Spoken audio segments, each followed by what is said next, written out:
दोस्तों, आज हम एंड्रॉयड दर्पण डिवाइस में सुकन्या एसबी आरडी डिपॉजिट करना सीखेंगे। किस तरह से नए एंड्रॉयड डिवाइस में हम सुकन्या एसबी आरडी इत्यादि को जमा कर सकते हैं।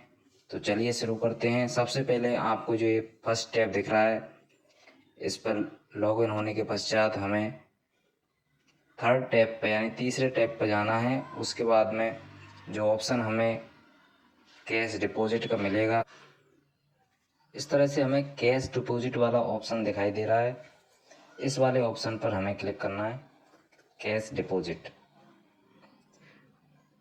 इंटर अकाउंट नंबर, इस जगह अपन सुकन्या एसबी आरडी जो भी हमें जमा करनी है उसका अकाउंट नंबर इंटर करेंगे। हमें अभी सुकन्या जमा कर रहे हैं तो सुकन्या का अकाउंट नंबर इसमें इंटर करेंगे। इस तरह यहाँ अकाउंट नंबर एंटर करने के बाद सर्च बटन पर क्लिक करेंगे।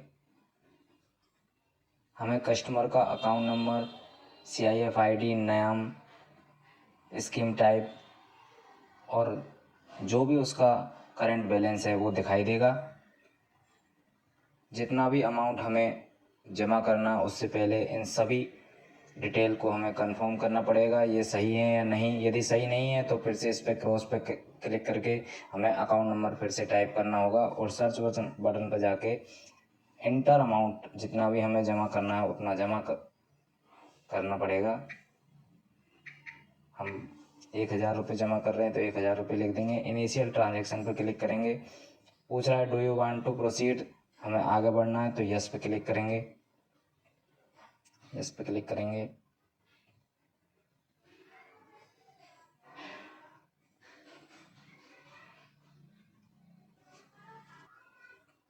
इस तरह से हमें नई स्क्रीन दिखाई देगी जो ट्रांजैक्शन आईडी और डेट, अकाउंट नंबर, जितना हमें जमा किया उसकी राशि तथा जो करंट बैलेंस अभी हो गया वो सभी हमें इस तरह से दिखाई देगा।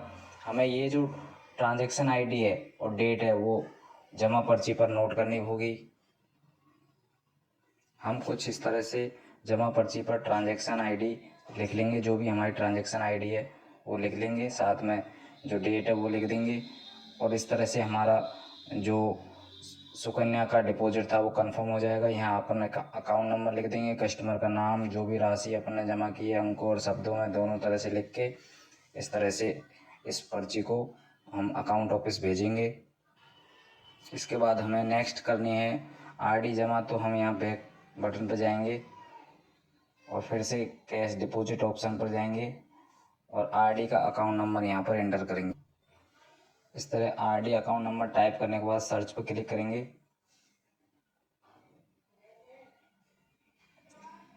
हमें कस्टमर का नाम, अकाउंट नंबर और उसका जो करंट बैलेंस है वो यहाँ दिखाई देगा, कितने रुपए की आरडी है वो भी दिखाई देगी। इस तरह से लास्ट डिपॉजिट जो डेट है वो भी दिखाई देगी और यहाँ पे हम इंटर अमाउंट करके पैसे जमा कर सकते हैं।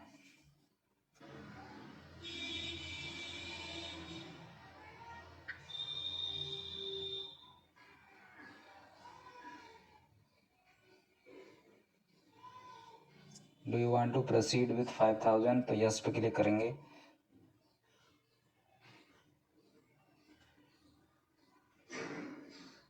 इस तरह से ये आरडी हमारी जमा हो जाएगी। जो बैलेंस है वो इस यहाँ दिखाई देगा। ये ट्रांजैक्शन आईडी हमें, डेट और ट्रांजैक्शन आईडी हमें जमा पर्ची पर जो है नोट करनी होगी।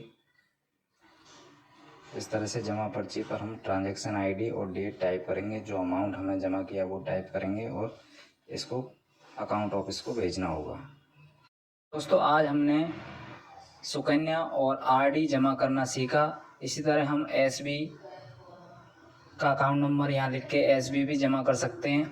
इसके बाद में जो भी हमने आज ट्रांजैक्शन किए उसकी रिपोर्ट देखने के लिए हमें डेली ट्रांजैक्शन रिपोर्ट पर जाना है। आज की डेट देखनी है। उसके बाद में यहाँ ऑल पर सेलेक्ट करेंगे तो जो भी जमा हमने किया, आज जमा या निकासी, उसकी समरी हमें यहाँ दिखाई देगी। इस तरह से जो आरडी जमा की है हमने, सुकन्या जमा की है, उसकी एंट्री यहाँ आ रही है, ट्रांजैक्शन आईडी आ रही है, अकाउंट नंबर आ रहा है। इस तरह से जो भी विड्रॉ करेंगे तो उसकी जानकारी भी हमें यहीं दिख जाएगी। उसके बाद में हम इन सारे डाटा को ऑटो अपडेट हो जाएगा। ये जो भी हमने CBS दर्पण में ट्रांजैक्शन किया है वो सारा का सारा ऑटो अपडेट हो जाएगा। उसके लिए हमें किसी भी तरह की मैनुअल एंट्री करने की ज़रूरत नहीं है। जैसे हम पहले RICT में करते थे उस तरह यहाँ पर कहीं भी एंट्री करने की हमें ज़रूरत नहीं है। ये सारी की सारी यहाँ ऑटोमेटिक बैलेंस आपका अपडेट हो जाएगा। जैसे कि अभी यहाँ पे बैलेंस अपडेट दिखाई दे रहा है। कैश डिटेल पर जाकर हम इसकी डिटेल भी देख सकते हैं कि हमने आज क्या क्या जमा किया है। अभी इसके बाद में हमें जो डिटेल इसमें भरनी है वो केवल IPV की भरनी है। तो उसके लिए हम फर्स्ट वाले टैब पर जाएंगे, यूटिलिटी वाले टैब पर हमें IPV का फिगर भरना है। उसके बाद हम डे एंड और बॉर्डर रिपोर्ट जनरेट करेंगे। तो सबसे पहले हमें IPV का जो फिगर है वो भरना है। उसके लिए यहाँ पे आज की डेट सेलेक्ट करेंगे, ओके करेंगे, सर्च करेंगे। तो जो भी हमने आज IPV में जमा किया है उसको यहाँ पे जमा में लिखेंगे। तो हमने आज जो जमा हुआ है हमारा 16,400 रुपये, तो वो यहाँ पे लिख देंगे हम 16,400 रुपये।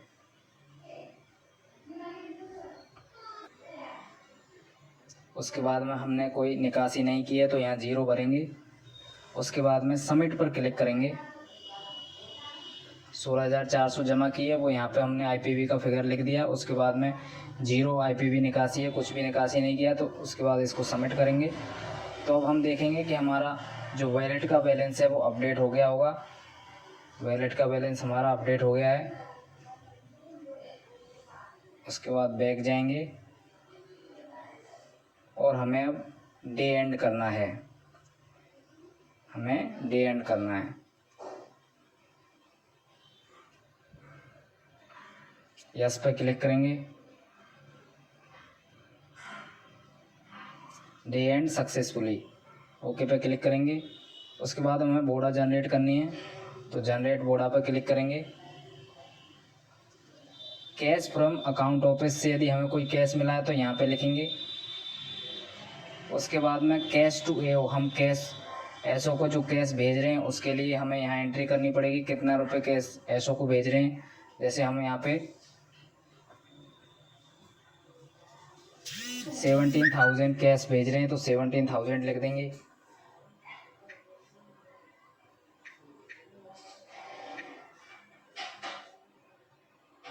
उसके बाद में हमें लायबिलिटी क्रिएट करनी है तो लायबिलिटी के रीज़न लिखना पड़ेगा कि हम बचे हुए कैश को क्यों रोक रहे हैं, क्योंकि हमारा जो एक्सीड अमाउंट है अभी 22,144 रुपये दिखा रहा है और BO की जो अधिकतम लिमिट है हमारी वो है 5,000 रुपये।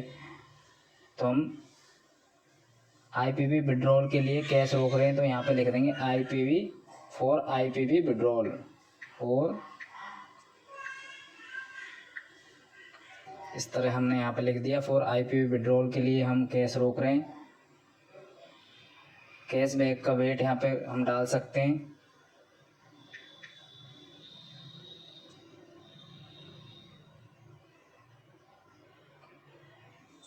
यहाँ 0 लिखेंगे, हमें कुछ भी कैश एसओ से प्राप्त नहीं हुआ है। डॉक्यूमेंट क्या क्या भेज रहे हैं हम वो लिखेंगे यहाँ पे। उसके बाद में इसको सबमिट करेंगे।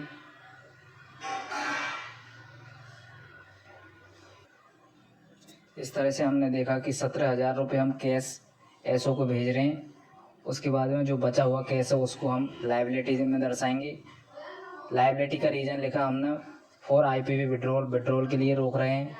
कल हमें विड्रॉल करना है इसलिए हम कैश रोक रहे हैं। उसके बाद में जो डॉक्यूमेंट हम एसओ को सेंड कर रहे हैं, एक RD, एक सुकन्या डिपॉजिट स्लिप, उसको यहाँ लिख दिया। कैश बैक का वजन यहाँ लिख दिया जो भी है। उसके बाद में हम कंफर्म पर क्लिक करेंगे।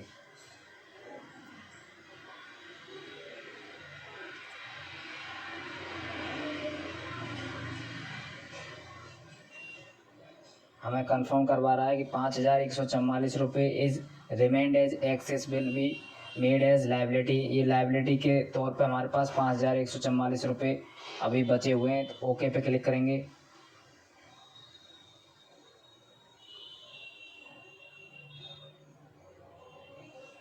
इस तरह से हमारी बोडा स्लिप जनरेट हो चुकी है। हम यहाँ देख सकते हैं, यहाँ बीओ का नाम देख सकते हैं, आज की दिनांक देख सकते हैं, कल का जो हमारा बैलेंस था, आज का ओपनिंग बैलेंस ये देख सकते हैं। उसके बाद में हमने CBS में जो डिपॉजिट हुआ वो 6,000 रुपये डिपॉजिट हुआ है। उसके बाद में IPO में डिपॉजिट हुआ 16,400 रुपये। इस तरह से टोटल जो हमारा बैलेंस हुआ 22,400 रुपये। इसमें से हमने 17,000 रुपये SO को कैश भेजना दिखाया गया है अकाउंट ऑफिस को।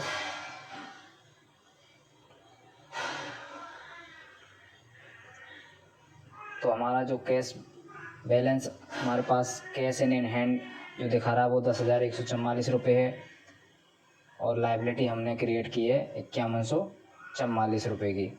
तो इस तरह से हमारा आज का बोडा स्लिप जनरेट हो गया है। इसको हम सेव कर सकते हैं। इस तरह हम इसको सेव करके रख सकते हैं। बैक जाएंगे, उसके बाद में हमें डे एंड करना है, इस तरह से हम इसको डे एंड ऑलरेडी हो चुका है, क्योंकि डे एंड किया उसके बाद में हमने जनरेट बोडा किया था। अब लास्ट जो हमारा काम है वो है बैक क्लोज का। तो उसके लिए हमें सेकंड वाले टैब पे मेल ऑपरेशंस पे जाना है, बैगिंग वाले ऑप्शन में जाना है और बैक क्लोज पे जाएंगे। बार कोड नंबर हमें यहाँ लिखना है। हमारे पास बैग नंबर है, तो बैग नंबर का जो बार कोड है उसको हम स्कैन कर सकते हैं। इस तरह से इसको स्कैन करेंगे।